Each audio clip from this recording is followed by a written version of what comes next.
被告人犯故意杀人罪，判处死刑。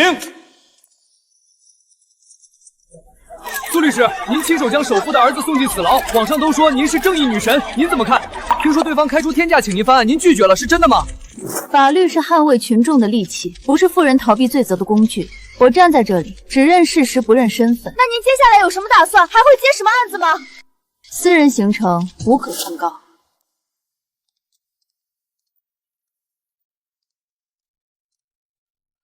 难怪苏律师能从业3年5败诉，每时每刻都在用功啊！是啊，不愧是山河4省选出来的文科状元。终于能看会小说了。真千金车祸昏迷，父母欲与其断绝关系。这作者是法盲吗？苏眠，你害死我儿子，我要你偿命！苏律师。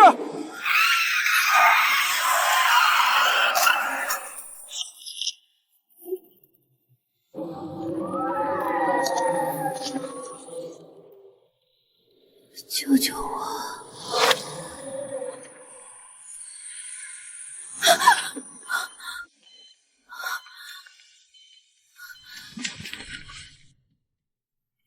赶紧签，别装死！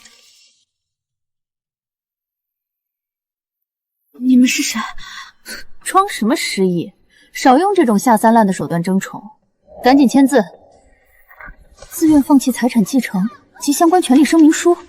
苏眠、苏宏远、秦雅芝，这名字不是我看的那本全员法制咖的降智小说吗？难道我穿书了，还穿成了跟我同名同姓的炮灰真千金苏眠？这张卡里有50万，赶紧签了协议，以后别来打扰我们的生活。姐姐，你别怪爸爸妈妈，他们也是因为心疼我，都怪我占了你的位置。看来这就是书里那个团宠养女了，就是这演技也太差了。别演了，如果你真觉得占了我的位置，早就自己走了，在这里卖什么惨？要走也是你走，我们苏家没有你这种为了争宠设计车祸陷害妹妹的蠢货。设计车祸？我记得苏眠明明是个善良的人，反而养女害怕失去地位一直在陷害他，怎么会是他设计车祸？别磨叽了，赶紧签字，然后拿着50万滚。50万就想买断苏眠几10亿的继承权，想的也太美了。既然我占用了原主的身体，那就让你们看看什么是金牌律师的手腕。这个眼神怎么回事？怎么像是变了个人？书里3个事实：第一，是你们通过第三方机构用 DNA 比对找到了我，法律上这叫寻回，主动权在你们，别摆出一副被我纠缠的受害者姿态。你怎么能这么和我们说话？果然是个没教养的东西！早知道你是这副德行，当时我们就不该找你。第二，根据民法典第151条，利用对方处于危困状态或缺乏判断能力，致使民事法律行为成立时显示公平，受损害方有权请求撤销。什么意思啊？意思就是我重伤未愈，神志不清。你们在这个时候又逼我放弃亿万家产的继承权，就算我签了，这份文件也是无效的。这官司打到最高法，我都能赢。混账东西！怎么，你还想告你的亲生父母？我就知道你是个贪得无厌的，为了留在苏家还去背法条，50万还不够你这种乡下人花吗？别急啊，秦律师，还有第3条呢。第3，说到这50万，苏婉过去18年，每年光学费就80万，衣帽间里随便一个包都抵得上这整张卡，所以粗略估算，你们欠我的抚养费至少是这数字的1500倍。苏眠，你这是敲诈！姐姐，妈妈是怕你卷入豪门斗争受伤啊，你就不能……苏婉小姐，请在我与我的生物学父母交涉时保持安静，毕竟你只是养女。姐姐说的对，我只是养女，本来就不配待在苏家，也不配有发言权，是我不懂事了。婉婉，你别这么说。苏眠，我告诉你，在我心里，婉婉才是我的女儿，你不过是个孽种。早知道会有今天，当年就该让你死在产房里。很好，这句话我会连同录音一并交给我的律师。精神损害抚慰费，看来得重新评估了。你竟然敢算计我们！姐姐，你怎么能对妈妈用这种手段？她是你亲生母亲啊！你这样做太让妈妈心寒了。还是婉婉懂事，不像某些乡巴佬，满肚子的算计和贪婪。提醒一下，录音没关。姐姐，都是一家人，你这又是何必？抢没用，需要我解释一下破坏电子证据的刑责吗？姐姐误会了，我没想抢。总之，字我不会签，钱塞牙缝都不够，想用这点蝇头小利买断我的血脉与权利。秦女士，既贪婪又愚蠢的是你们。说这么多不就是不想签字？装什么清高？你不就是贪图苏家家产吗？说到贪图，据我所知，这放弃继承权的文件好像得在苏先生100年之后才能生效。你这么着急逼迫自己的亲生女儿签字，不会是想把苏先生……你胡说八道什么？带他回家。老公，你听我解释，我真没那个意思，都是苏眠在挑拨离间。果然，只要触及他的切身利益和身家性命，这位苏先生比谁都清醒。苏眠，就算你这次回到了苏家，我会再把你赶出去。回到苏家只是第一步，接下来才是真正的战争。苏宏远持股32%，秦雅芝8%，苏婉2%，其中竟然有15%在做质押。看来资金链挺紧张啊。有事儿？姐姐，晚上苏家宴会，爸爸终于要把你介绍给叔伯们认识了，到时候你可不要给爸妈丢脸才好。你还是管好你自己吧。对了，姐姐，你有搭配礼服的首饰吗？哎呀，你不会没有吧？妈妈3楼的衣帽间里倒是有很多，但她不喜欢别人碰。姐姐，你可千万别进去找。先铺垫，强调我没有的东西，制造氛围，把我这个一无所有的乡下女孩置于嫌疑位置，这是要给我挖坑啊！没关系，我不戴首饰也行。那怎么行？这可是姐姐第一次亮相，必须惊艳。品牌商刚送来一批礼服，走，妹妹帮你挑礼服，保证让你今晚闪亮登场。我很期待你怎么闪亮退场。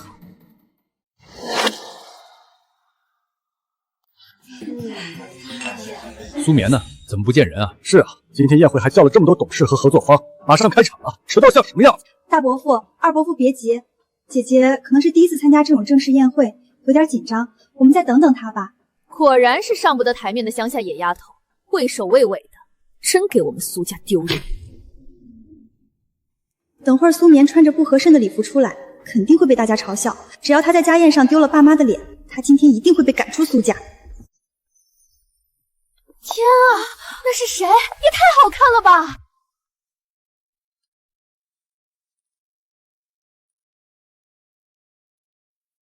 美则美矣，却是个没脑子的。这种时候出风头就是找死。这就是苏家真千金吗？也太好看了！这气质哪像是乡下回来的？怎么会这样？姐姐，你怎么没穿我挑的那件礼服啊？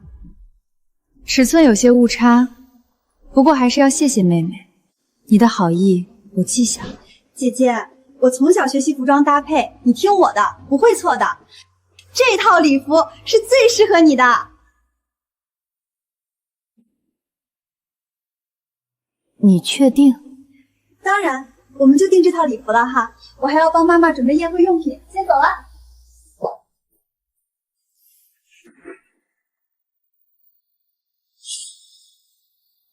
都怪我不了解姐姐的尺寸，下次妹妹一定注意。诸位，介绍一下，这是我刚找回来的亲生女儿苏眠。苏眠，你以为这样我就拿你没办法了吗？妈妈，你那条新拍的钻石手链呢？来了，重头戏正式开场。我记得你说今天要戴的。说来奇怪，明明3点半的时候还在的，4点穿礼服的时候怎么也找不到了？会不会掉在哪儿了？那条手链是爸爸送你的生日礼物，3000万呢！今天家里人来人往的，会不会是被谁不小心拿错了？不小心，怕是有人眼皮子浅，没见过好东西，看着心动就借去戴了吧。难说，从小地方刚回来，看到这么贵的钻石珠宝，把持不住也正常。昨天我确实听到二小姐提醒大小姐不要去拿夫人的首饰。果然，只可惜剧情有些老套。苏眠，你敢偷我手链？你个上不了台面的东西，还不赶紧把手链给我交出来！姐姐，我知道你可能没见过那么好的首饰，心里喜欢，但是你也不能不问自取啊！你快拿出来，妈妈不会怪你。礼服穿的倒是人模人样，可惜啊，骨子里那股穷酸气怎么也遮不住。要我说，苏先生也是心大，这种乡下来的女儿还是得多培养培养，至少得分清拿和偷。苏眠，你一个乡下丫头，拿什么跟我斗？我劝各位先别随意跟风造谣，依据治安管理处罚法25条，恶意推波助澜者，根据具体情节，处5日以上10日以下拘留。在座各位是好日子过腻了，想去拘留所逛逛？有意思。苏眠，你好大的胆子！不仅偷盗3000万的手链，还敢威胁客人！是啊，姐姐，你就认个错，把东西还回来吧，何必把事情闹大呢？你们确定要当着这么多证人的面对我提起这项刑事指控？什么刑不刑事的？你没回来之前，我们苏家从来没丢过东西。你一回来我就丢了东西，不是你还有谁？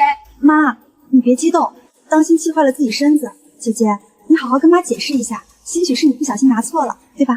解释？苏婉，你当着大家的面字字句句都在暗示手链是我拿的，法律上这叫非法占有，不叫拿。你与其在这替我忏悔，不如多看点书，免得一张嘴就暴露智商下限。先生太太，刚刚我打扫大小姐房间的时候发现了这条手链。妈，这不就是你丢的那条吗？苏眠，你还有什么好说的？你确定是从我房间找到的？当然。好，那请问你是亲眼看到我作案了，还是有证人在场记录？若是都没有，伪证罪可是要处3年以下有期徒刑的。你确定要为这件事去坐牢？人在紧张的时候，通常会看向同伙寻求帮助。你不止一次看向苏婉，是因为被他指使，还是说他才是真正的偷盗者？你不说的话，我只好报警了。不要报警！姐姐，你威胁佣人干什么？难不成是想逼他改口？苏眠，到现在了你还不知悔改，今天我这个当妈的就好好教育教育你。刑法第243条，凭空捏造事实，意图使他人受刑事追究，情节严重者处3年以下有期徒刑。若造成严重后果，例如让我背负3000万的盗窃罪名，刑期3年以上10年以下。秦女士、苏婉小姐，你们确定还要在众目睽睽下继续实施这项刑事犯罪吗？姐姐，你别吓我，我只是太担心妈妈了。而且我下午也看到你上了3楼，不是你还有谁？你少拿法律唬人，有本事就拿出证据证明你没拿。谁主张谁举证，是你们需要证明我拿了。苏婉小姐，你说下午看见我上3楼，具体时间是几点？大概3、4点吧。我下午忙着帮妈妈准备宴会，怎么记得具体时间？巧了不是？那段时间我正好有不在场证明。不可能，苏眠怎么会有证据？下午3点10分到4点整，我正好在房间录制了一段带实时网络时间差的读书 vlog， 完整记录了手链被盗期间我未曾踏出房门半步，这足以证明我不可能去3楼拿什么手链。这样看他确实没有时间。可是苏婉不是说她看到苏眠上了3楼吗？难不成她在撒谎？我没有，婉婉是我亲自培养了20年的女儿，怎么可能撒谎？现在科技这么发达，视频也可能是合成的。对，这肯定是合成的。姐姐，我知道你不想承认，可这样造假又何必呢？造假？这段视频我已经实时加密上传至权威电子证据平台。怎么，苏婉女士是对这个平台存疑吗？这可是国内最权威的证据保存平台，不可能有假。所以这件事真的和苏眠无关。该死，他怎么会提前验证视频真伪？事情的发展不该是这样的。竟然是只小狐狸。苏婉女士，你当众对我进行虚假指控，已经对我造成名誉损害。根据刑法第246条，我有权起诉你恶意诽谤。妈，现在我们算一算，所有罪行加起来，你会被判几年呢？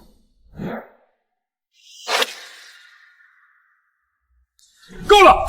手链的事到此为止，肯定是佣人收拾时放错了地方。苏婉，给你姐姐道歉。红云，那手链明明就是……就什么？我看就是你平时太纵容她，才把她惯得这么不知轻重，在这种场合搬弄是非。苏婉，给你姐姐道歉。妈妈，先道歉，别让你爸丢人。姐姐对不起，是我太着急了，误会了你。道歉我听到了，但我不接受。婉婉已经道歉了，你还想怎么样？苏眠，适可而止。这家子人就是这么欺负原主的吗？父亲只顾着息事宁人，母亲一味偏袒养女，妹妹栽赃陷害。可惜现在这具身体里的是我。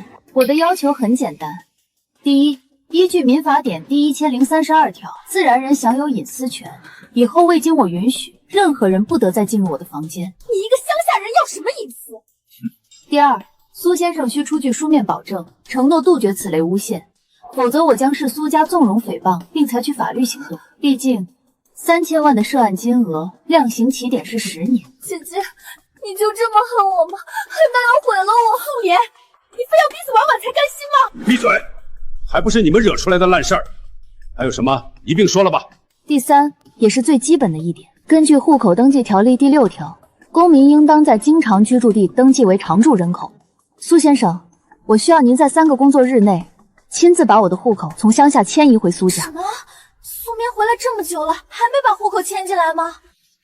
看来苏家是真嫌弃这个从乡下来的亲生女儿啊！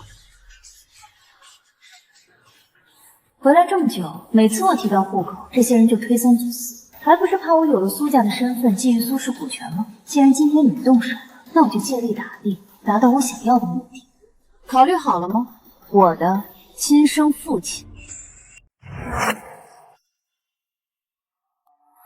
当然，你们也可以拒绝。那么接下来我会做3件事：一、报案，追究今晚的诽谤行为；二、向法院申请财产保全，暂时冻结我作为潜在继承人可能涉及的苏氏资产份额；三、把今晚的事讲给记者听听。诉讼、资产、舆论3管齐下，这个苏家真千金倒不像外界传的那样。我看现在苏氏的资金本来就紧张，若是再冻结一部分资产，资金链断裂，恐怕苏氏会面临破产。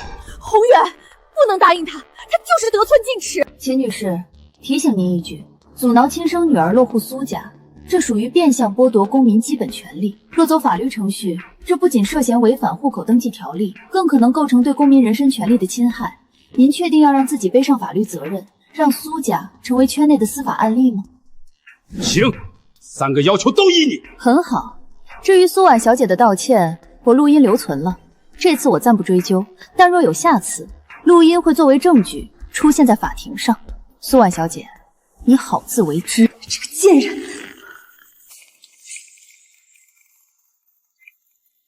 他是谁？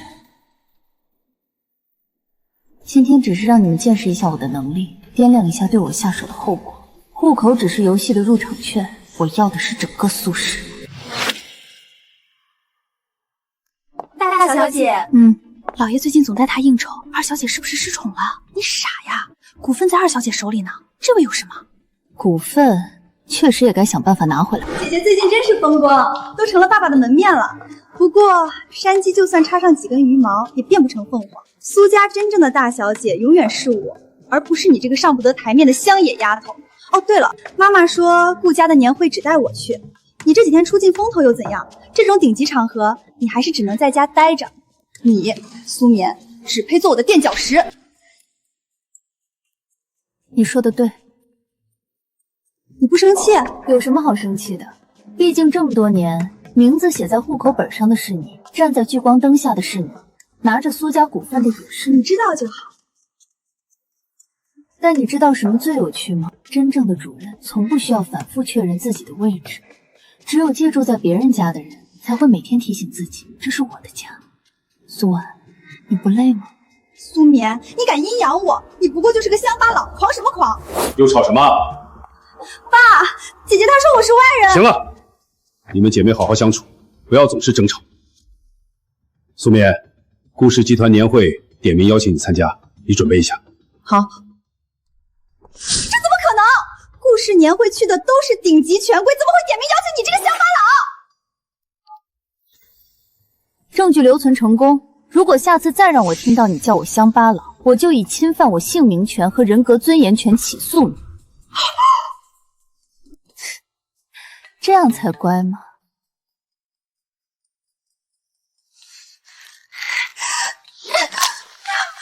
你以为这样就能抢走我的一切？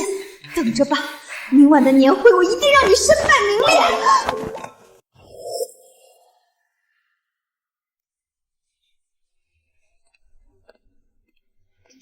姐姐，这里都是贵客，你可别乱说话，万一得罪了人，爸爸都不一定能保得住你。像他这种乡下人，就不该带他来这儿，真是给我们苏家丢人。你以为我愿意？是顾氏点名要他来，你俩再废话就滚回去。我去应酬。记住，多看多听少说，你的一举一动代表的是苏家的脸面。好。顾总，好久不见，上次家宴都没来得及招待您。是他，他竟然是顾燕青，原著里金字塔顶端的人物。22岁掌控顾氏财团，性格孤僻，书中形容他是无情感变动的精密仪器。若他能为我所用，或许对我夺回苏家家产有很大帮助。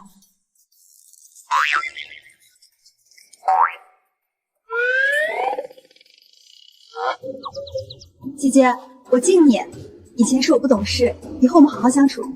又是下药，药都没摇匀就敢给我，人怎么能蠢成这样？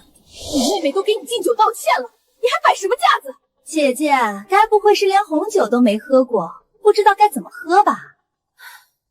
通过药物给人造成伤害，量刑10年起步。妹妹，你是想坐牢想疯了吗？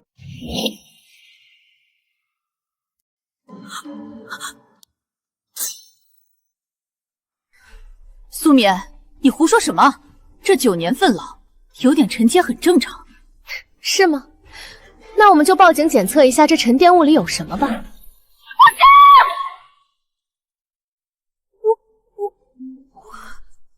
姐妹俩闹着玩呢，让各位见笑了。大家继续。苏冕，家人之间是讲爱的，不是讲法的。收起你背的那些破法条。秦女士，我很好奇，作为我的亲生母亲，先前你误会我陷害苏婉，对我百般嫌弃，我可以理解。可现在苏婉明摆着对我投毒未遂，你为何还要包庇她？婉婉是我亲手养大的，她什么性子我最清楚，她不过是一时糊涂犯了个小错。要是你这种乡下长大的，品德最是败坏，根本不配做我的女儿。这是一个亲妈能说出来的话，如果让原主听到，肯定会很伤心吧。可惜了，我不是原主，不会在乎那点微薄的亲情怜悯。秦女士，您正在用语言和行为完美诠释什么叫犯罪主观故意。录音我已经上传云端备份，若我出了任何意外，你们都将会成为第一嫌疑人。妈，他录音了，他又录音了。录音又怎样？等会儿他就会知道，有些事连录音的机会都没有。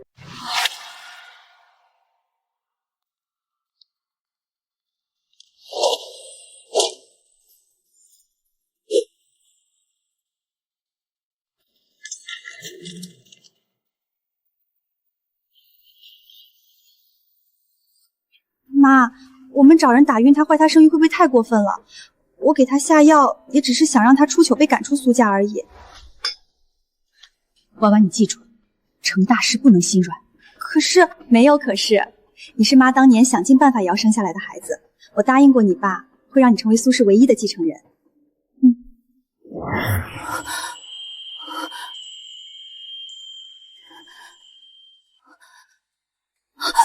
我衣服呢？身体无明显痛感，还好未遭受性侵。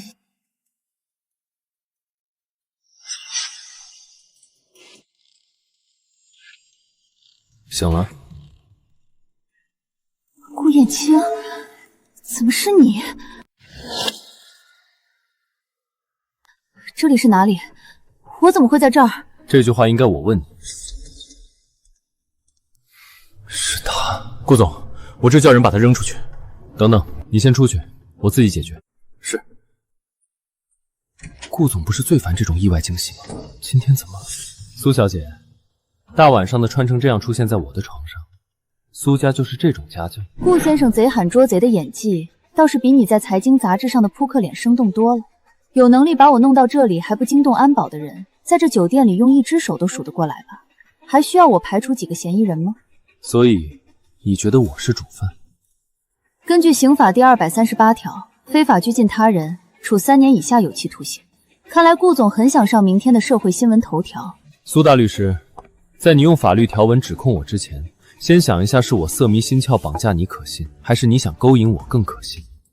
书中描述顾燕青因父亲频繁出轨，导致其母亲抑郁而终，所以他最恨爬床的女人。苏婉没这脑子，那就只能是秦雅芝。一旦坐实我勾引未遂，得罪顾燕青，苏宏元必然会舍弃我，我也会因此彻底失去苏氏的继承权。秦雅芝，我还真是小瞧你了，竟然对亲生女儿用这种脏招。顾先生，我想我们都被算计了。顾总，我是被人从背后打晕的，失去意识前，我在2楼洗手间穿着晚礼服，而非这件睡裙。这是不信。我能感知到后颈有被打后的钝痛，小腿也有拖转伤。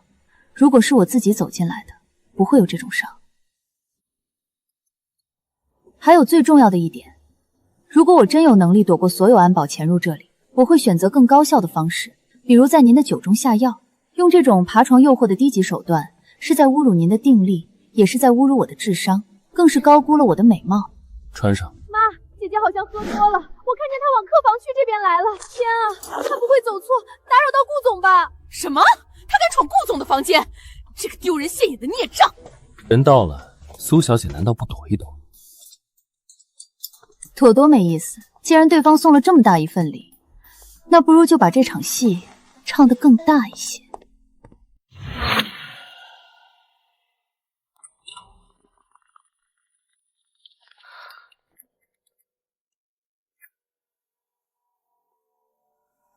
姐姐，你怎么能糊涂到这种地步？这是顾总的房间啊！你就算再想攀高枝，也不能用这样不堪的方式啊！是啊，也太不要脸了！小小年纪就学别人爬床，果然是小地方来的，尽使些下作手段。妹妹，你脑子不好，记忆力也有点问题，要不要我帮你回忆一下，侵害他人名誉权要坐几年牢啊？姐姐，你说什么呢？我知道你心里气我占了你的位置，但你也不该拿苏家和顾总的名声赌啊！这事要是传出去，我们苏家的脸面和顾总的名声就全毁了。表扬一下，这次倒是有脑子了一些，懂得拉更多人下水了。你妹妹替你说话，你不知感恩就算了，还倒打一耙，不知廉耻的东西根本不配留在苏家，就该立刻滚回那穷山沟里去！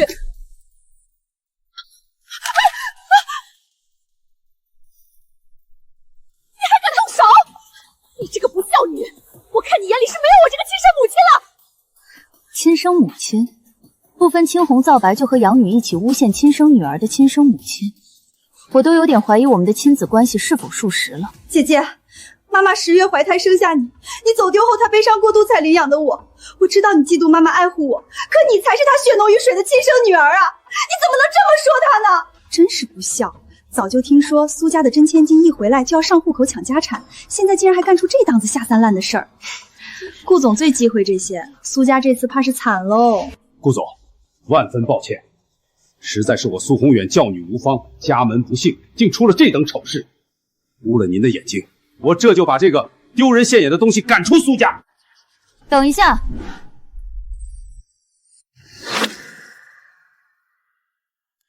顾总，既然苏小姐言之凿凿指控我主动勾引，不如让我现场还原一下她的指控逻辑，也正好帮在座各位醒醒脑子。请。我怎么感觉顾总并不生气？他这种人喜怒不形于色，估计就是不想就此放过苏眠。等着吧，只要顾燕青厌恶苏眠，以他的手段，苏眠不死也得惨。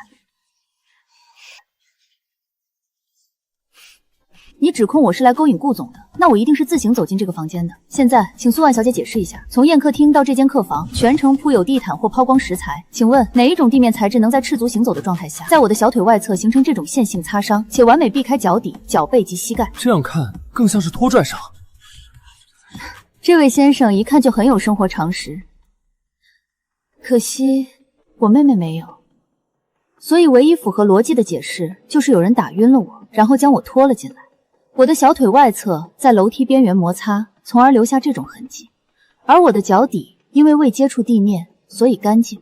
顾总，您认为呢？这能说明什么？说不定是你自己故意弄伤了自己，好污蔑别人。故意？你笑什么？笑你蠢啊！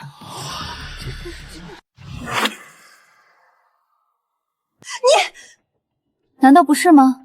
我既然是来勾引顾总的，只要确保勾引成功就行了，为什么要给自己身上伪造伤痕呢？那你有可能是为了勾引失败后好为自己脱身呢？倒是有这种可能。这就是他给自己找的一条退路，还真够有心机的。各位，猜的挺有创意，下次别猜了。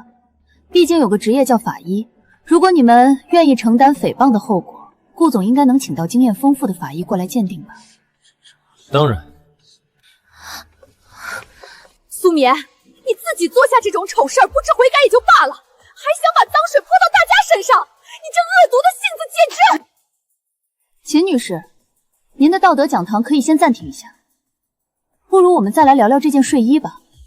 苏婉小姐指控我精心策划勾引顾总，那么请问各位，一个处心积虑要诱惑男人的女人，是否会选择一件完全不合身，甚至可能影响效果的衣物作为战袍？这符合基本的行为逻辑和智商水平吗？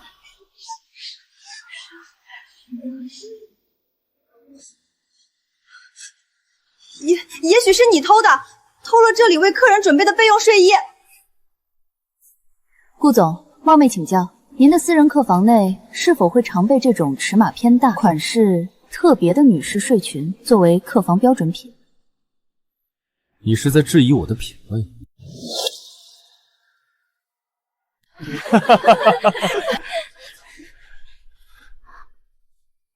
请顾总正面回答。不会，顾氏旗下所有客房均有统一规格标准，不会备这种东西。我的私人领域更不会存放风格如此独特的女史睡衣。那这衣服只能是有人特意送进来的了。但肯定不是苏眠小姐自己带的战袍，那还能是谁带的？总不会是她自己变出来的吧？最后也是最关键的一项验证，顾总是否能请您让助理立刻调取9点半之后的走廊监控？毕竟有些人可能以为监控刚好坏了。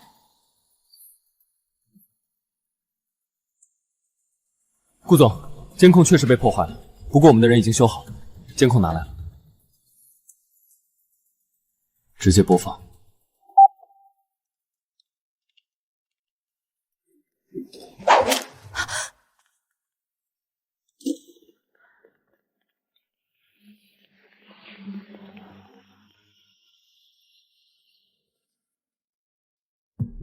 提问结束，证据链闭合。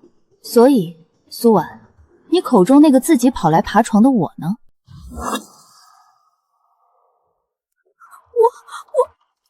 苏眠，你妹妹刚才不过是合理猜测，你有必要上纲上线吗？刚才进来这么多人，只有苏婉小姐声情并茂地指控我爬床，其他人可没这想法。是啊，我们也是被苏婉叫来的。就是。所以，指挥那2名佣人的是谁呢？好难猜啊！这是拿我们当枪使呢。平常装的跟朵小白花似的，没想到心肠这么黑。苏家的脸这回算是被自己人扔在地上踩了。我不是这样的，是苏眠，是他早就计划好的要陷害我。苏小姐是在怀疑我更换了监控视频。苏董，顾家的酒店不是戏台，若令千金坚持质疑监控的真实性，我不介意让法务和技术团队陪她彻夜验证。苏婉道歉！你凶婉婉干什么？就算视频是真的，又能证明什么？谁知道是不是苏眠自己得罪了什么人，被人报复？婉婉单纯善良，怎么可能认识那些下三滥的打手？苏眠，你别想趁机泼脏水！秦女士和苏婉真是母女情深啊，为了养女竟然可以颠倒黑白。可惜，根据刑法第307条，帮助当事人伪造证据或脱罪，可处3年以下有期徒刑。现在，秦女士还认为是我乱泼脏水吗？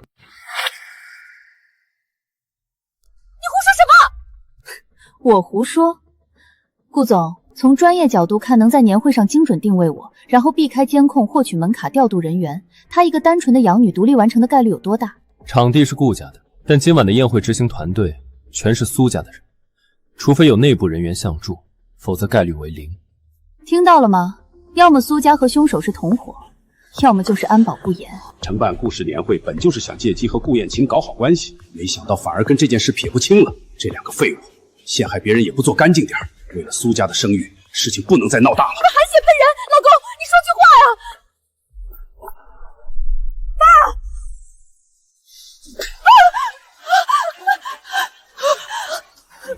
顾总，今晚的事儿是我苏家管教不严，闹出如此大的笑话和风波，惊扰了您。绵绵，婉婉毕竟是你妹妹，年纪小，思虑不周，一时口无遮拦。苏先生，这不是家务事，是涉嫌非法拘禁、故意伤害、诬告陷害的刑事案件。若是查不明白，我有权也有义务报案。苏冕，但顾及苏家和顾总的声誉，我可以暂时不启动刑事程序，前提是接受民事追责与赔偿。你要什么赔偿？我要苏婉名下苏氏2%的股份，即刻无条件转给我。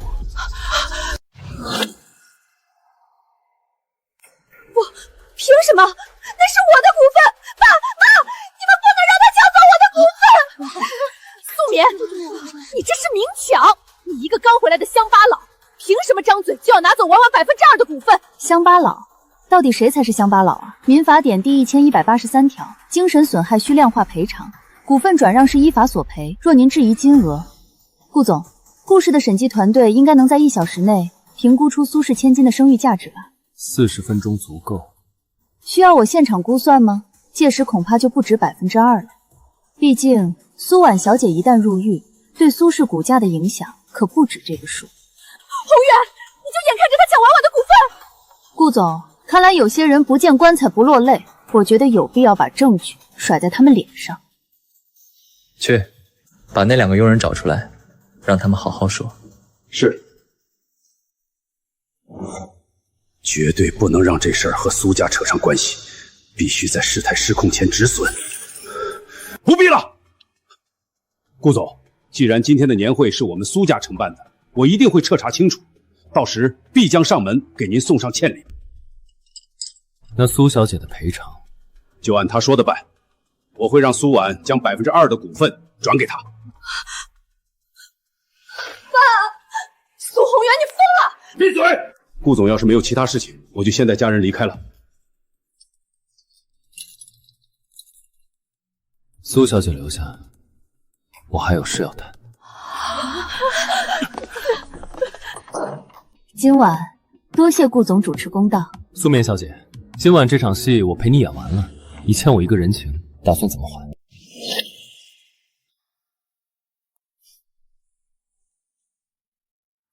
你要的人情，我现在就可以还你。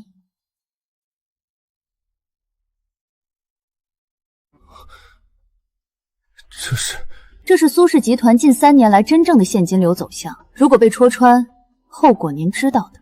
苏冕，你葫芦里卖的什么药？把这些东西给我，等于亲手把能捅穿苏氏心脏的刀塞到了我手里。苏家随时可能面临破产。苏家，顾总，从我被打晕扔到您床上那一刻起，您就该明白了。苏家对我来说无异于龙潭虎穴，是他们先递了刀，我只是把刀换了个更顺手的方向。可我对苏家没兴趣。但有了这份东西，您和苏宏远要争的城东那块地，无论他玩什么花样，赢家都只会是您。这也是我支付的第一笔合作定金。20出头的年纪，刚回豪门却能拿到这种核心机密，算计之深，出手之准，不输几10年的老狐狸。你费这么大劲，冒着风险拿到这些，就只是为了顺便帮我拿块地？说吧，跳过那些毫无意义的试探，你真正想要的是什么？那我就直说了。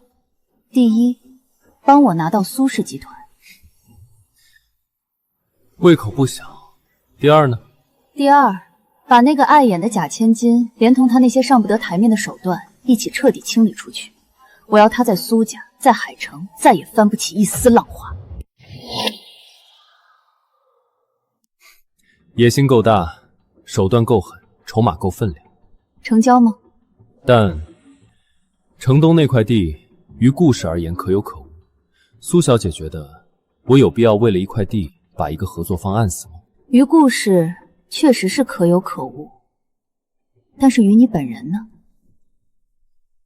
你想说什么？谁人不知，顾总表面上是唯一继承人，实际上老顾总在外有不少私生子，个个都觊觎着你的位置。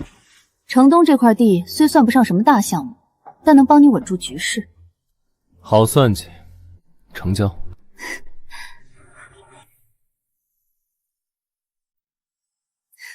算计得这么清楚，今天这出大戏，我很难相信苏小姐不知内情啊。顾氏年会在顾家的地盘，却让苏氏承办，又点名邀请我参加，我也有理由怀疑顾总动机不纯。我喜欢和聪明人合作。看来我是通过顾总的合作考验了。身为盟友，麻烦顾总帮忙查一下我的身世。你不是因为 DNA 比对被找回来的吗？所以苏宏远确实是我父亲，但他们的态度你也看到了，是亲生父母对孩子的态度吗？好，我会给你和秦雅芝重新做亲子鉴定。爸爸，我知道我错了，我不该一时鬼迷心窍，更不该惹顾总不高兴，让家里蒙羞。那2%的股份，您罚我认，可那是您给我的成年礼，代表着您对我的期许。这些年我一直用心学习企业管理，不敢有丝毫辜负，现在全部拿走，就好像连您对我的认可也没了。现在知道哭了，早干什么去了？爸，我不求原谅，只是能不能只转一部分给姐姐，剩下的我用钱给姐姐抵行吗？愚蠢！你姐姐拿出来的证据桩桩件件摆在面前，又有顾燕青亲自盯着，这是能讨价还价的事吗？宏远，你先别急着骂婉婉，这事儿婉婉是有错，错就错在太急太蠢，留下了把柄。但你再想想，苏眠就全然无辜吗？什么意思？她一个刚回来没多久的丫头，凭什么能让顾燕晨替她说话？就凭那套干巴巴的法律条文，顾燕青是商人，不是法官，他必然是私底下和顾燕青达成了什么交易，这份心机和手段可了不得。是啊，爸爸，今天他能顾燕青逼您要我的股份，明天他就可能见别的什么人的事，把控苏家呀。到底不是养在咱们身边长大的，跟苏家不亲，婉婉才是我们从小养大的，更值得培养。股权转让先放放，顾燕青那边我去周旋。但婉婉，这是最后一次，我只需要一个有用的女儿。爸爸，我一定不会让你失望的。都怪那个贱人，爸爸现在越来越不重视我了。不用急，苏眠的能力用来对付外人的时候是利器，但若对准苏家内部，你爸是绝对容不下的。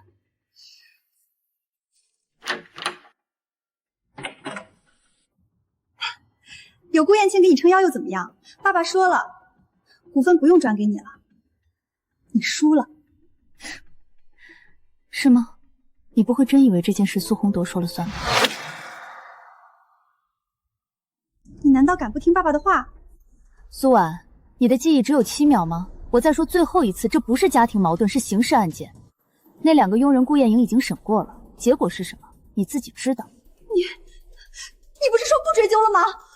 我的原话是暂时不启动刑事报案程序，前提是接受民事赔偿。既然你们不同意民事赔偿，那我只好走刑事诉讼了。我不信你真敢报警。要么咱们试试。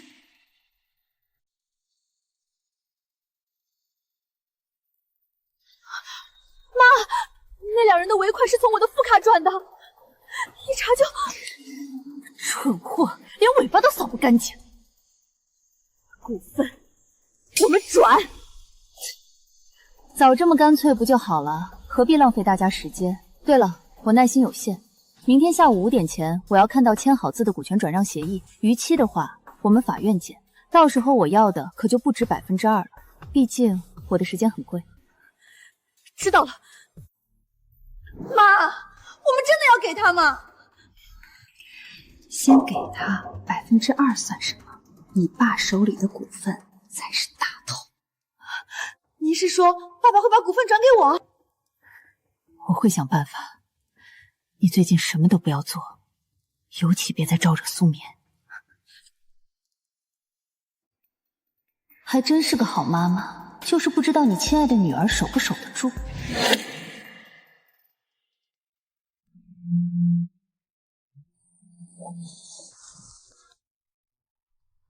顾总，希望您带来的不是账单，我的人情债额度今天可能不太够。查到点有趣的事情，发给你看看。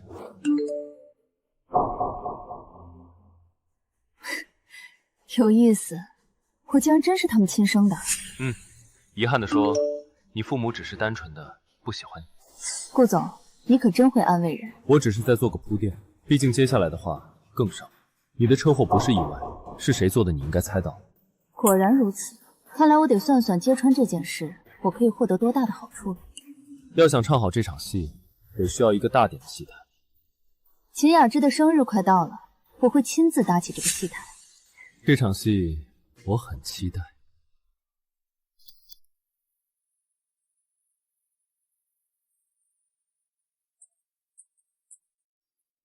总裁，需要我们帮苏小姐一把吗？不用，她不会吃亏。爸妈，过几天就是妈妈的生日了，我想着现在我已经回到苏家，日后必然得学习承办宴会和各路人士打交道，而且上次在年会上闹得有些不愉快，但我们毕竟是亲母女，我也想借这次生日会和妈妈修复关系。他会有这么好心？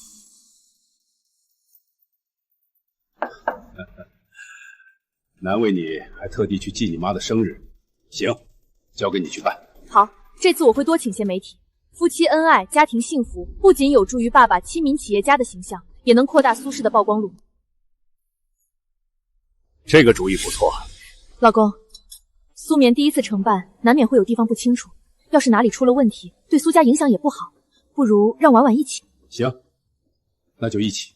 我一定会好好准备，让妈妈度过一个开心的生日宴。好一幅母慈女孝的画面，只可惜这场生日宴注定开心不了。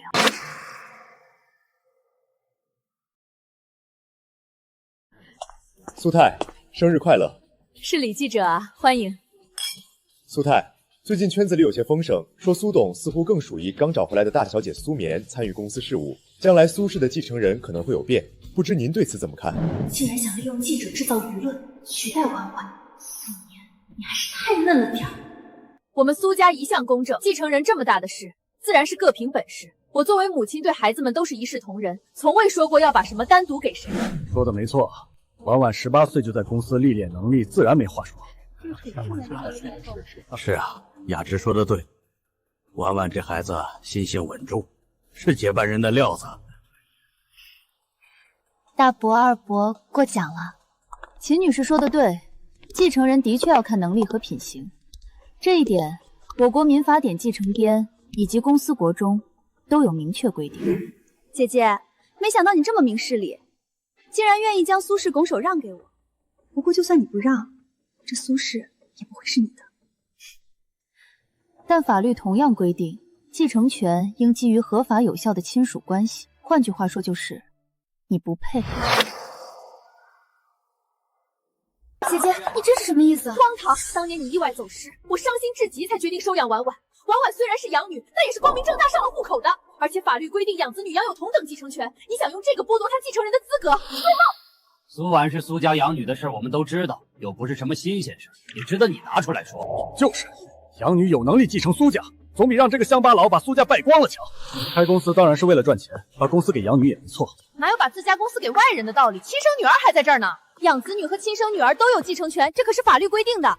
确实，民法典规定养子女权利等同婚生子女，但前提是收养关系合法有效，且不存在欺诈行为。苏棉，你扯这些法律条文是什么意思？这里不是你卖弄学问的地方。就是，我们领养婉婉手续齐全，合理合法。合法？那如果让宏远先生知道他疼爱了20年的养女苏婉，其实是您秦女士与外面的野男人生下的私生女呢？您猜他还会不会把苏氏继承权交给这个偷换别人人生、鸠占鹊巢的野种呢？天，这是什么惊世大礼啊！看苏婉的年纪，苏总这顶绿帽子一戴就是20年啊！苏总在商场上无往不利，没想到在自家后院栽了这么大个坑。头条预定，这肯定是近期最劲爆的新闻。秦雅芝，你怎么敢！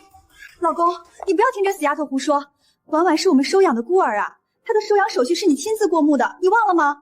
爸爸，我知道姐姐恨我占了她的位置，可我没想到她还敢伪造亲子鉴定，这明显是离间我们父女感情啊！不就是演戏吗？谁不会演？我胡说。妈妈，到现在这种时候还要诬陷我吗？要不是您处处偏心苏婉，我也不会怀疑自己是不是亲生的，也不会去做亲子鉴定，更不会知道苏婉竟是你的亲生女儿。小狐狸演得还挺像。好啊，难怪刚刚秦雅芝话里话外都在帮苏婉争取继承权，打的是这主意。就算苏棉再不济，苏氏也断不能交给一个野种。绵绵，你放心，以后爸爸会补偿你。他的鉴定报告是假的，苏总，你不要被他给骗了。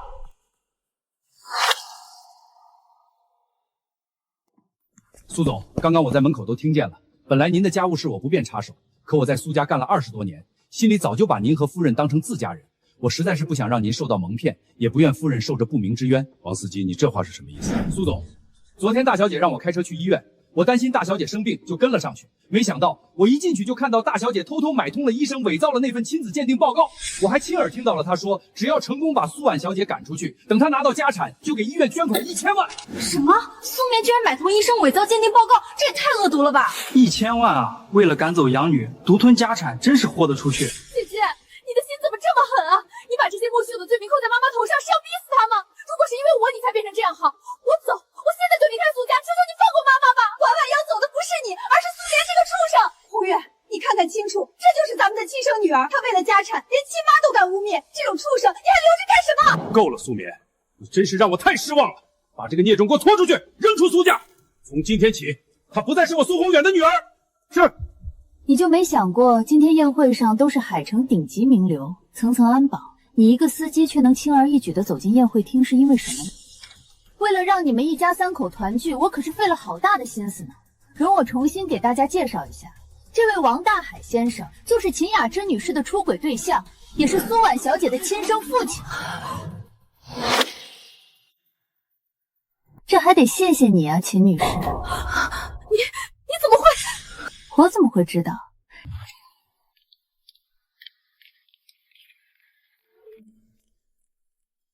他怎么会在这儿？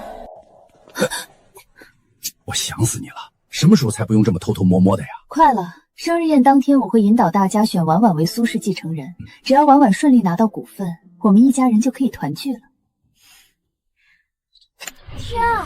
秦雅芝竟然出轨苏总的司机，让你好好的苏太太当，我这个司机在咱们豪门中跳好几年了。苏太，面对苏棉小姐的证据，你还有什么要解释的吗？苏太，这些年你和苏先生一直是豪门模范夫妻，到底是什么原因让你委身一个司机？是真爱还是您造假？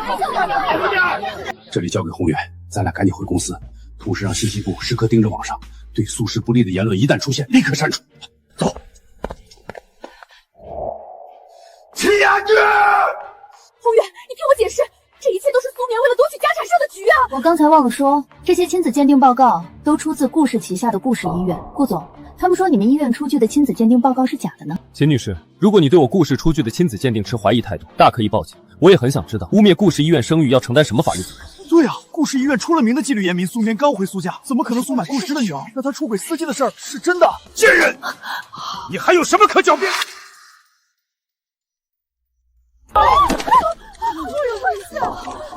为什么会这样？明明我都算好的，是你故意给我做的局！故意？是我逼着你出轨吗？现在结果明确，只要苏先生愿意，他完全可以起诉解除与苏婉的收养关系，剥夺他继承苏家财产的任何机会。不可以！滚开！你们这对狼心狗肺的母女！我苏宏远真是瞎了眼，这些年对你们这么好。苏宏远，你知不知道我每天对着你这张脸有多恶心？我恶心？当年绵绵走失后，我看你精神恍惚，整日哭泣，才心软同意了什么收养。你说你喜欢苏婉，我就把她当亲生骨肉来宠，她要什么我给什么，我甚至因为她一次次忽略绵绵，我做的这些在你眼里就只换来恶心2个字。原来你也知道你忽略了苏棉。因为我从来就没有爱过你，一天都没有。一开始联姻的时候，我是想和你好好过日子的，可是你呢？你眼里只有利益，完全无视我的情感。今天是我生日，我订了个餐厅，晚上有场宴会，打扮的得体点。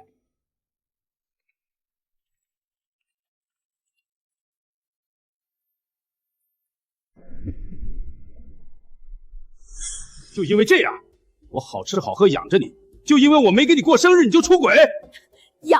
你那叫囚禁！不准我工作，不准我学习，每天就只能待在苏家这个牢笼里，你知道吗？当我知道自己怀孕的时候，我多开心啊！我以为这个孩子能缓解我们的关系，可你呢？你做了什么？宏远，我怀孕了。不错，子嗣对于苏家而言很重要。集团要派我去美国进修3年，你在家好好带孩子。可是我还要赶飞机，有什么事情电话里说吧。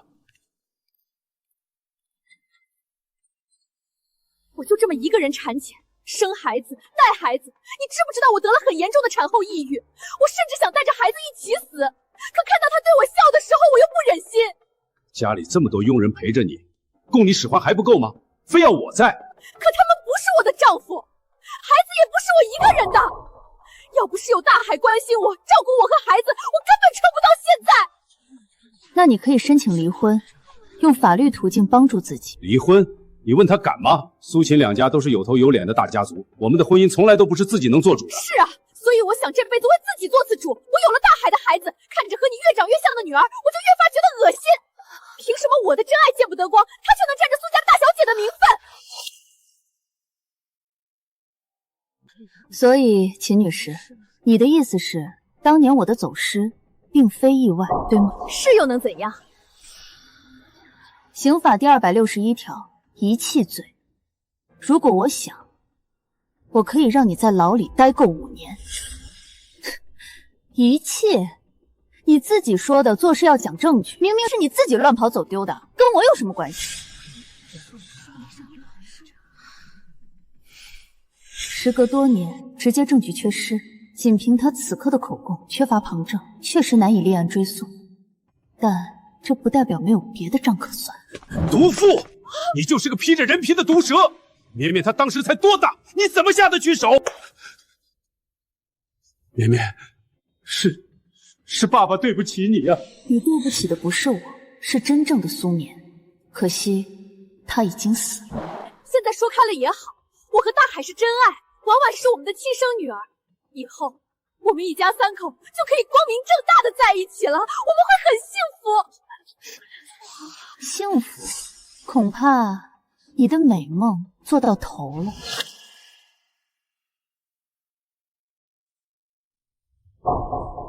你什么意思？想必大家都记得我3个月前曾经出过车祸吧？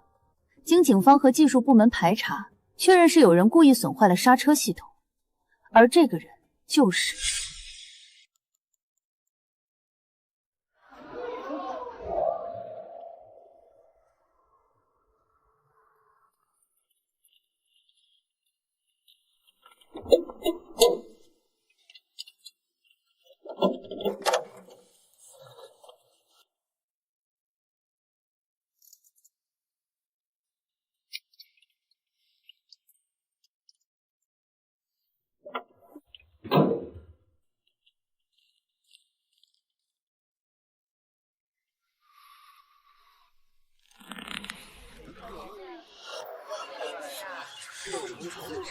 所以苏大小姐车祸不是意外，这也太恶毒了。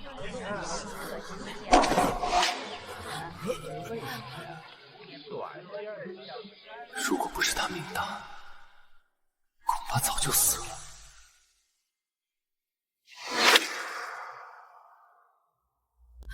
不可能，大海他不可能做这种事。是你为了破坏我的幸福，故意陷害他。秦女士，你指控我伪造证据、诬告他人的依据是什么？况且是不是陷害，你看他现在的反应，难道还不明白吗？大海，你快说，快说，这一切都不是你做的，你快说啊！我也是想帮你，谁让他挡了我们的道啊！真的是你？为什么？我就算是不喜欢他，她也是我的女儿啊！你怎么能想害死她？我都是为了你，为了咱们的婉婉呀！他要是一直在，咱们婉婉还能有什么指望？苏家的东西以后不都得是他的？我是一时糊涂，可我都是为了你和女儿啊！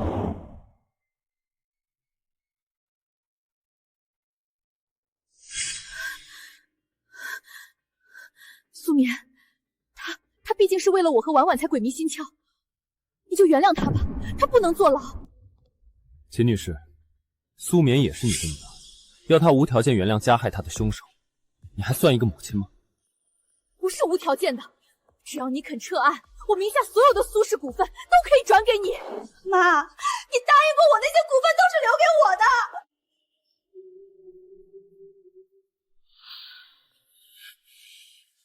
苏宏远被妻子背叛，眼看着他拿股份救他的情人，这份痛你可得记清楚了。因为你漠视他们欺负原主的时候，他比你更痛。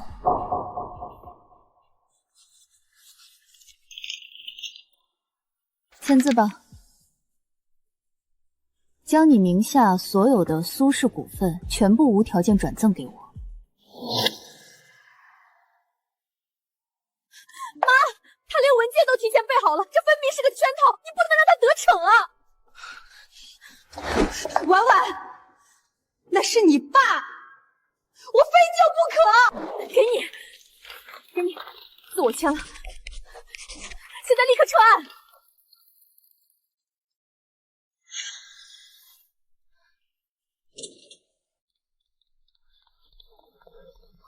谁是王大海？误会，都是家里人闹了点矛盾，已经处理好了，没事了。对，警察同志，没人报警，我们私下和解了。和解个屁！王大海蓄意谋杀我女儿苏棉，证据确凿，我要让他牢底坐穿。苏宏远，你发什么疯？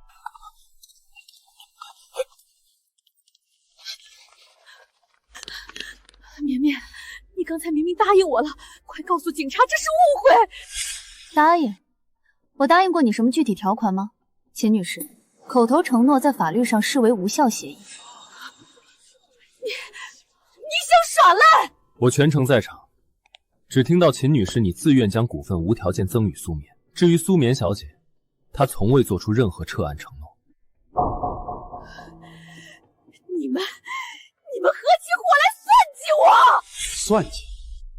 秦雅芝，你婚内出轨本就该净身出户，现在把股份还给绵绵是天经地义。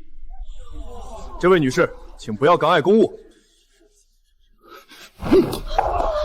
同志，我是无辜的，是秦雅芝，她看苏棉不顺眼，设计害她，跟我没关系。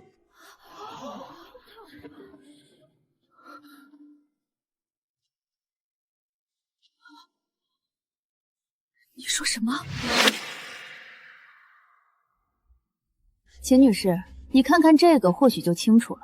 你视他为真爱，他可不是呢。这是王大海！这照片上的女人和孩子是谁？你给我说清楚！你听我解释。怎么会？妈，这照片看起来不像是假的啊。秦女士，你的真爱王先生，在过去20年间一直用你提供的资金在林氏置办家业娶妻生子。而你只得到了他的几句甜言蜜语就抛夫弃女，还真是可笑。骗子，畜生！我为你掏心掏肺，为你奋尽一切，你竟然拿我的钱去养别的女人和孩子！我打死你这个狼心狗肺的东西！王大海谋害证据确凿，有任何需要我配合的地方，我会尽力配合。谢谢配合。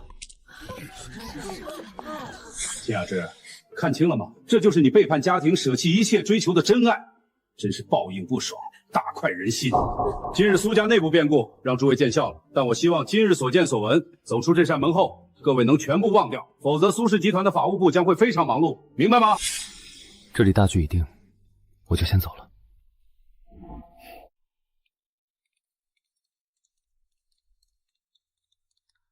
夫人突发恶疾，精神失常，联系最好的精神病院，送她去静养。没有我的允许，谁也不准探视。是。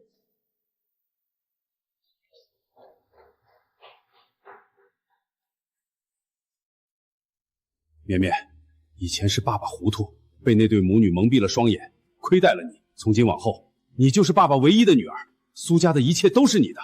那苏婉呢？爸爸，我错了，求您看在我叫了你20多年爸爸的份上，你就让我留在你身边吧。爸爸妈妈和王大海做的那些事，我根本不知情啊，在我心里您就是我最敬爱的父亲，我们20年的感情难道就不作数了吗？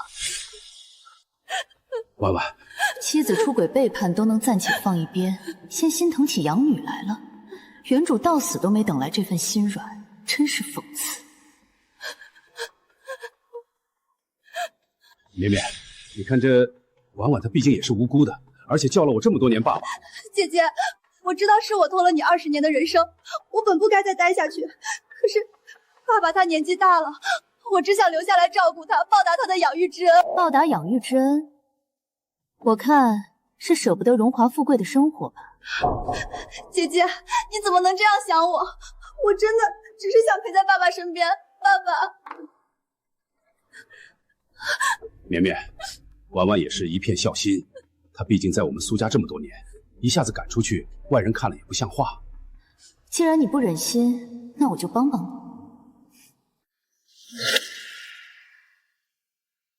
爸，媒体的人应该还没走远。如果让他们知道苏家出了这么大的丑闻，您还把秦雅芝的私生女留在身边，外界会怎么议论？不错，留下她就等于承认我替别人白养了20年女儿，传出去，我苏宏源就成了全城的笑话。不如您先上楼，这里交给我。爸，苏眠，你现在满意了？把我和妈妈害成这样，你这个扫把星！害你们！苏婉，收起你这套楚楚可怜的戏码。你们母女当初给过苏眠哪怕一点活路吗？你什么意思？我的好妹妹，你真的以为你做的那些事儿我都不知道吗？你从小就知道自己不是苏宏源的种，知道秦雅芝换掉了真正的苏眠，你享受着偷来的人生，却时时刻刻害怕真相曝光。所以当你知道真正的苏眠要回来时，你就和秦雅芝商量要斩草除根。你血口喷人！我没有，那都是王大海一个人做的。没有，可惜秦雅芝最后关头手软了，但王大海没有，因为你们的目标都是清除障碍，霸占苏家，而你苏婉就是他的共谋。我不知道你在说什么，这件事明明是王大海一个人做的，跟我没关系。没有证据的事你不要乱说。证据就在你手机里，你敢说不是你发消息告诉王大海苏眠什么时候要出门，坐哪辆车出门，才让王大海精准的剪断了他必然会上的那辆车的刹车线？我不是，我只是想让他吓唬吓唬你，让你识趣离开苏家。我没想到他会剪刹车线，你只是觉得自己随口抱怨2句，怕我回家夺取财产，其他都是王大海做的，所以你就能当他的死与你无关。死了？是啊，他死了。他被迫害那天，他肝脏破裂，脾脏粉碎，内出血，送到医院时身体已经凉了。如果不是因为你，他也不会死。他已经死了。那你是谁？我是苏眠啊，是你的姐姐呀。我回来了，从地狱回来找你们讨债。鬼，有鬼，别过来！不是我害死你的，是王大海动的手，放过我！妈妈，救我呀！苏眠，你看见了吗？他们用阴谋夺走了你的生命，我用规则和法律碾碎了他们的人生。你的公道，我替你讨回来了。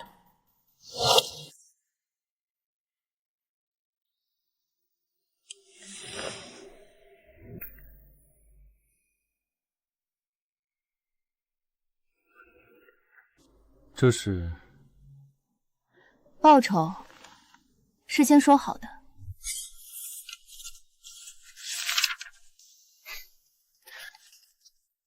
苏梅小姐果然守信，合作愉快。顾总客气，顾总帮我那么大一个忙，我自然不能不守信用。把城东那块地的竞标评估给我，损失的最终还是你的利益。我说过，我要的是完整的苏氏。如果苏宏远不跌个大跟头，董事会那帮人凭什么相信我能带苏氏走出困境？又凭什么把董事长的权力交到我手里？所以你从未打算放过苏洪胜，即便他是你的父亲。曾经他有很多机会对我这个亲生女儿手下留情，但他选了最方便的那条路，视而不见。顾总，你这是想批判我的狠毒心肠吗？不，恰恰相反，苏眠，你清醒的很对我的脾气。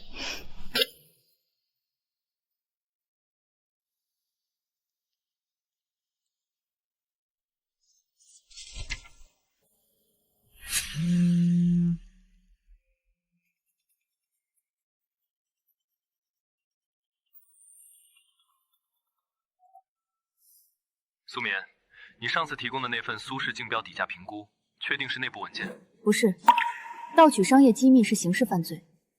那份评估是基于苏氏公开财报、项目历史数据及行业基准线做出的独立分析，误差范围我已标明不会超过2000万。出什么事了？说，是不是你泄露了苏氏的竞标底价？我们见面再聊。如果不是你，苏婉那个野种哪来的钱开公司？又怎么会在招标会上报价正好压我们一筹，成为城东地皮的中标方？苏婉开公司中标？原来顾燕青电话里没说完的是这个，苏婉竟敢也竟能做到这一步，看来我这位父亲之前给苏婉的零花钱可真不少。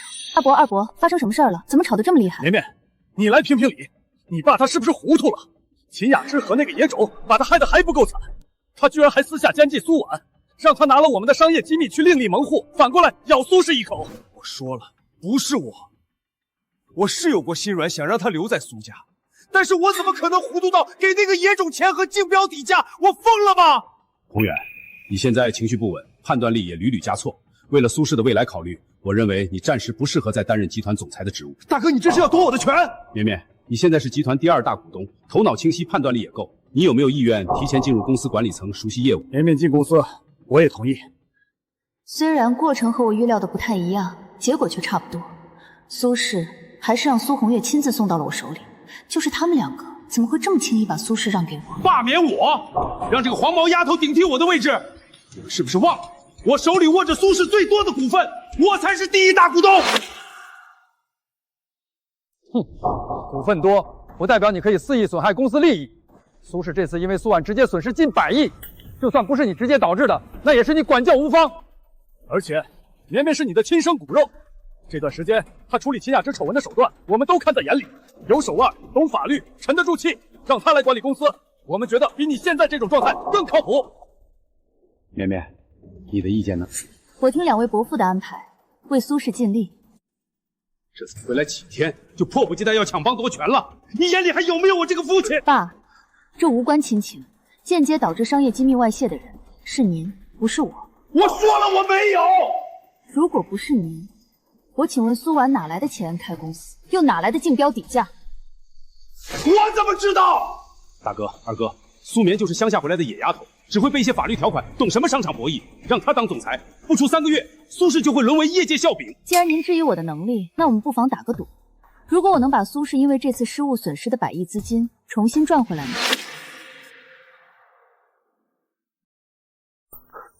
痴人说梦，那是100亿，你以为是过家家？具体说说你的想法。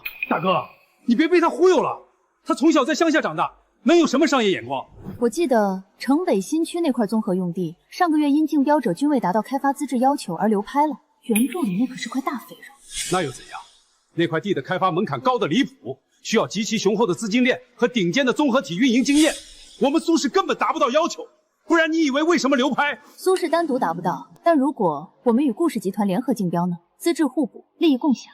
哈哈，联合顾氏，顾燕青是什么人？他会为了这点蝇头小利跟你一个刚回苏家的小丫头合作？苏棉，你未免太异想天开了。如果我能说服顾燕青同意合作呢？若是能成功说服顾燕则最好，若是不能，大伯也不瞒你，这次我们对城东地皮投入过大，若是没有新项目，公司很可能出现重大周转问题。怪不得要推我上位，原来是拿我来担风险。不过风浪越大鱼越贵，这次我便借着东风拿下苏氏总裁的位置。大伯放心，我绝对不会让苏氏毁在我的手里。好，不愧是我们苏家的女儿。这样，我做主，如果你能让顾氏和我们苏氏联合，就让你爸把他名下的苏氏股份都转到你名下。大哥，毕竟这股份留在他手里，保不齐哪天就归了苏婉那个外人。难不成要让我苏氏改姓王？我也同意，我相信其他股东也会同意。你们，大伯、二伯放心，我一定尽自己所能。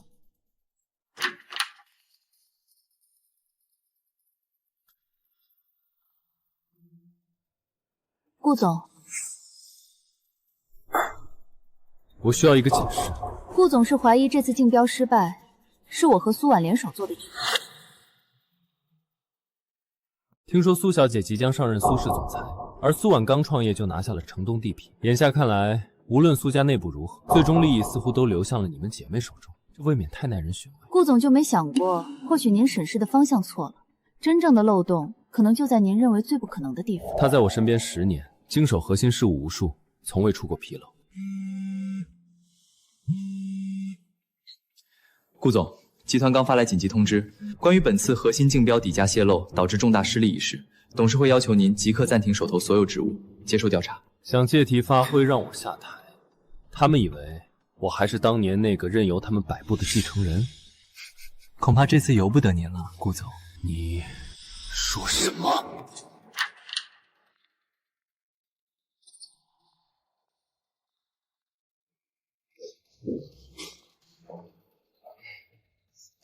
他的意思是，顾燕青，你出局了。看来内鬼找到了。原来如此，是你利用职务之便窃取核心信息，转手交给苏婉。他想报复司家，动机明确。那么你呢？顾家待你不薄，你图什么？我图什么？顾燕青，睁大你的眼睛，好好看看，我可不只是你的助理。从血缘上说，我是你弟弟。又一个。老头子在外面的风流债，清理起来还真是没完没了。恭喜你，顾总，又多了个弟弟。何喜之有？不过是个没清理干净的垃圾罢了。顾燕熙，你说谁是垃圾？要不是你这些年心狠手辣，把父亲在外面的骨肉一个个逼得走投无路，父亲也不会为了保住我，把我藏在最危险也最安全的地方，你的身边。所以，蛰伏10年，你就只是偷走顾氏的标书，去成全苏婉的报复。我和苏婉小姐是各取所需，一拍即合。她要苏家鸡犬不宁，我要你从顾氏继承人的位置上永远消失，这难道不是最完美的合作？所以，是你协助苏婉在短时间内完成公司注册、资金运作，并从顾氏内部盗取了足以击败苏氏和顾氏的精准报价。没错，我们集中了所有能动用的资源，在招标前就锁定了胜局。事实证明，我们成功了。苏氏损失惨重，而你，顾燕青，即将被总部问责，失去一切。苏眠，我不管你是人是鬼，你让我失去一切，我也要让你尝尝从高处摔下来的滋味。顾燕青，你以为自己掌控了一切？这些年你在公司所有的布局、提拔的每一个心腹，我都看在眼里。你每走一步，都是在为我将来的接手铺路。这种感觉如何？我记得我教过你，做事最忌讳的就是半场开销。少装模作样！父亲马上就会宣布将他名下的所有股份子后转让给我，你再也没有资格跟我争了。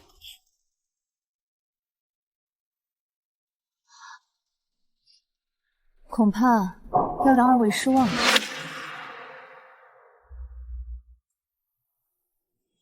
苏眠，你这话是什么意思？他能有什么意思？不过是败局已定，死鸭子嘴硬，虚张声势罢了。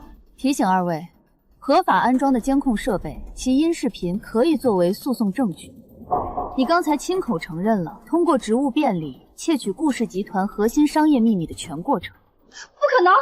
这个位置根本没有监控。忘了知会，今日刚装的设备高清且录音，效果应该不错。律师的职业病罢了，习惯为所有关键对话保留一份客观记录，这叫风险防控。毕竟年会那天，顾总突然换房间进入我所在的客房，还真是个小子，胆大心细聪明。所以你也早就猜到了，刚才你是在故意诱导我说出窃取机密的话。苏眠，侵犯商业机密造成重大损失，据我了解，量刑不低。当然，刑法第219条，窃取商业机密，量刑是3年以上10年以下有期徒刑。哦，那上百亿应该属于情节特别严重吧？自然属于。那么刑期只会更长。顾总法律常识很不错，近朱者赤罢了。现在怎么办啊？慌什么？顾燕青搞丢了城东项目，董事会绝不会放过他。等我执掌顾氏，谁还敢翻这种旧账？果然，和法盲沟通总是存在壁垒。另外，好心提醒你们一句，你们费尽心机砸下重金抢到手的城东那块地，它本身就是个巨大的坑。城东地皮有问题，苏眠，你骗鬼呢？那可是经过层层审批的重点项目，是你和顾燕青挤破头都想拿到的地皮。现在你说它是个坑，你是不是输不起？为了扰乱我们，连这种低级的谎话都编得出来。那块地的所有评估报告我都曾亲自过目，绝据新汇不推保报消息，我区开发区成功地块在施工挖掘作业中发现宋代文物遗存，目前该地块已被划定为重点文物保护区，相关部门已禁调地块内一切商业开发与施工活动，后续将由专业考古团队开展抢救性发掘与文物保护工作。可能那块地怎么会是重大文物保护区？假的，都是假的，他们和我骗我们。是你跟我说万无一失，我把所有的钱都投进去了，我还借了高利贷，现在什么都没了，我还背了几百万的债，你把我都毁了！滚开！疯女人，你自己贪心怪得了谁？啊！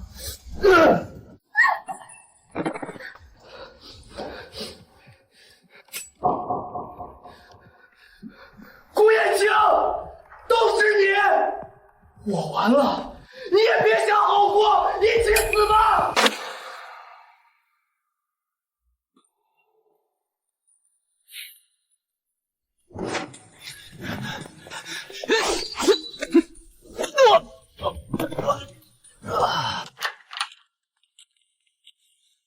别动！我们接到报警，有人指控你涉嫌侵犯商业机密及意图故意伤害，现在依法带你回去调查。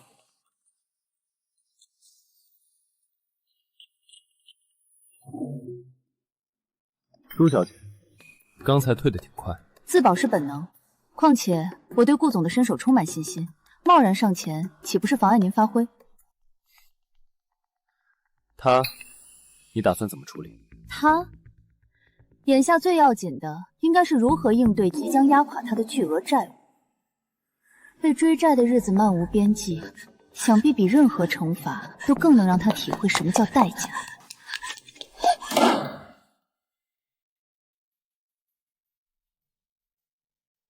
所以，你早就清楚陈东地皮的致命缺陷，却仍引导我参与竞标，甚至提供评估，是何用？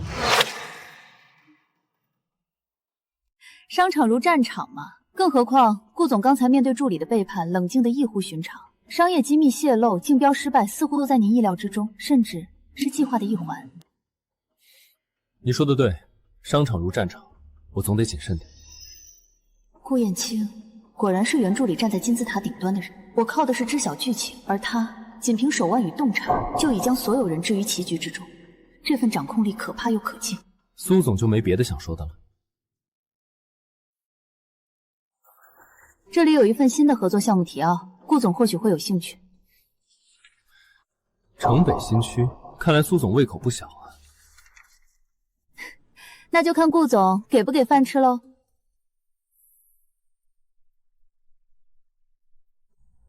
爸，只有你能救我了，我借了高利贷，如果明天之前不能把钱还清，我会被他们打死的。爸，你就看在我们20年的感情上救救我吧，以后你让我干嘛我就干嘛，我会成为你最好用的刀。爸爸，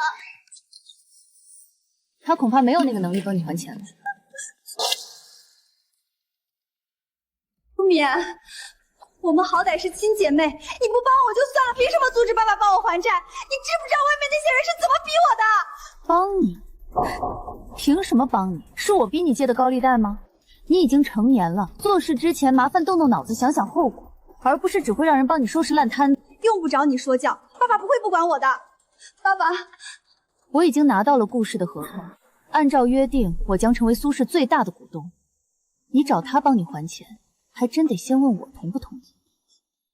真的是顾氏的正式合作协议，你竟然真的拿到了顾氏的合同，这怎么可能？顾彦泽怎么会？合同您看到了，找个时间通知大伯、二伯还有各位股东，尽快将你名下的全部股份转到我名下。什么股份？爸，你疯了吗？你要把股份都给苏眠，我呢？我怎么办？没有钱我真的会死的。你是不是忘了，你的存在可是苏家的污点？来人，把苏婉赶出去，以后没有我的允许，谁也不许再把她放进苏家。不要，爸爸，求你不要赶我走。绵绵，以前是爸爸不对，我被猪油蒙了心，偏袒苏婉，让你受了不少委屈。不必说这些，真想补偿，就尽快准备股份转让。苏女士，我是京都精神中心的医生，我们今天查房发现秦女士不见了。据护士说，昨晚秦女士一直嚷着要见你，请问是去找你了吗？什么？我没见到他，赶紧加派人手找。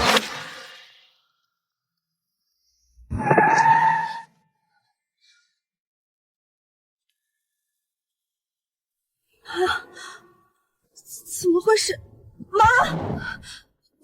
不关我的事，是妈自己要保护苏眠的，她背叛了我。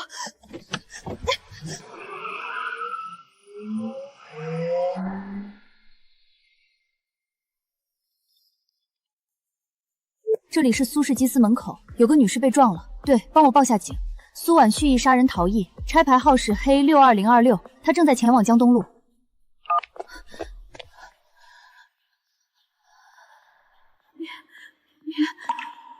我的女儿，我这辈子做的最大的错事，就是把一切的不顺心都加注到了你的身上。你别说话了，保持平稳呼吸，救护车马上就到。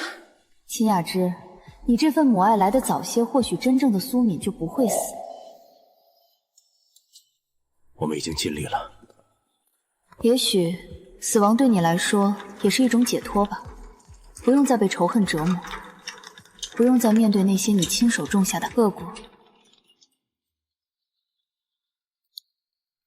肇事车辆已经找到了，但没有发现苏婉的踪迹。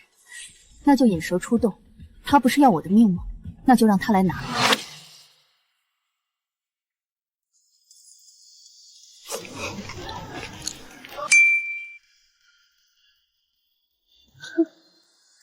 5000，哼，我苏婉堂堂苏家千金，就值5000块。他妈的，苏婉那个贱人到底躲哪儿了？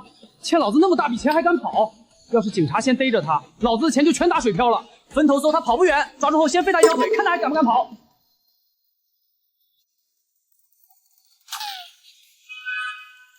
证件出示。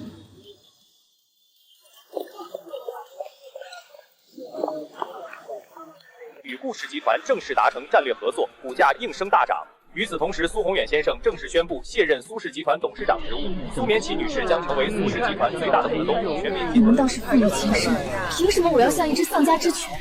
我不好过，你们也别想好过。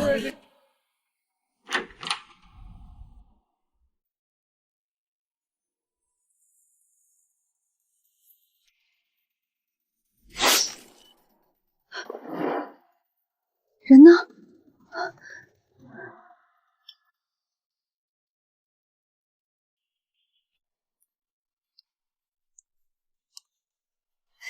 苏婉，你果然没让我失望啊！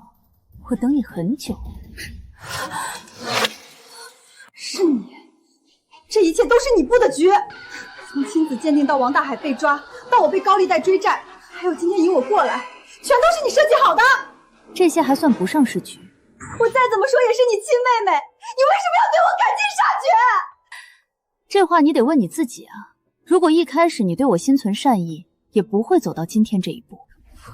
不，一切都是你的错，我没错。苏眠，你毁了我一辈子，我杀了你，不知悔改。这么晚不睡觉干嘛呢？他怎么来了？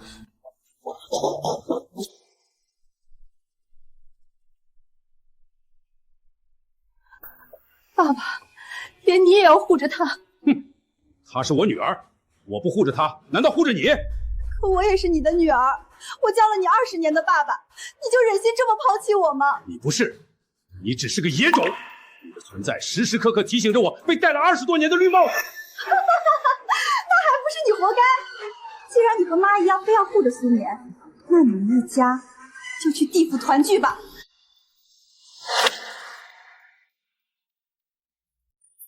苏婉，你疯了吗？刑法第232条，故意杀人罪最高可处死刑，你想清楚。我是疯了，反正我现在什么都没有了，还不如让你们给我陪葬。你现在只是肇事套逸致人死亡，如果自首刑期在7年以下，但如果这一刀下去，你这辈子就真的完了。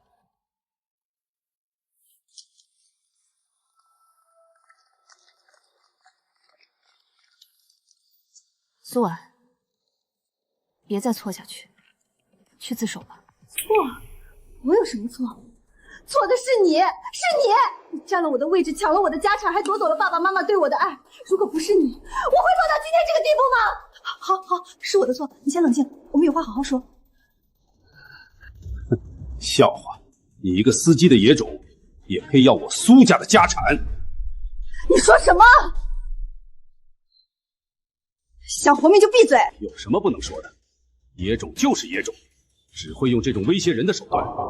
难不成他真有这个胆子？威胁！现在就让你知道是不是威胁！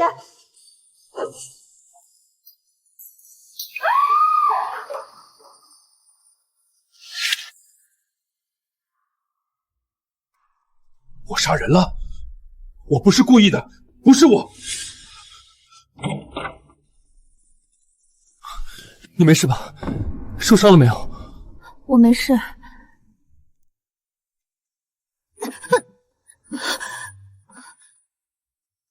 苏眠，苏眠，苏宏勇，你涉嫌故意杀人，现依法将你逮捕。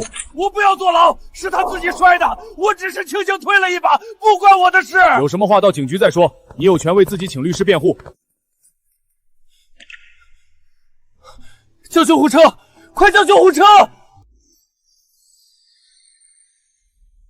你是原主，你没死。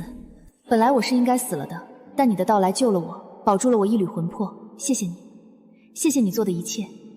你那么勇敢，那么强大，拿回了属于我的一切，也让伤害我的人付出了代价。你的人生本就该由你自己主宰，善良不是软弱，更不是任由他人践踏的理由。与其为了祈求一点虚幻的温暖而委曲求全，丢掉自我，不如握紧拳头，狠狠反击。只有你自己才能成为自己最坚实的依靠。我明白了，以后我会学着为自己而活。苏眠，醒醒，苏眠。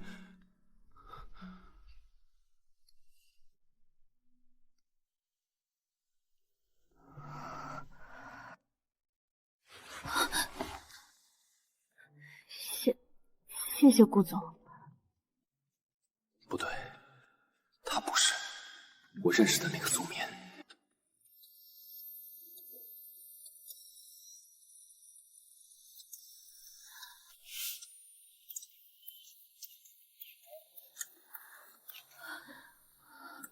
妈，绵绵，你昏迷了整整3个月，妈都要吓死了。3个月？是啊，那个什么首富说你害他儿子判了死刑，这才开车撞你，真是气死我了。哎呦，你瞧我说这干嘛？应该赶紧叫医生。你等着啊，妈马上回来。医生，我女儿醒了。难道那一切都只是我昏迷中做的一场梦？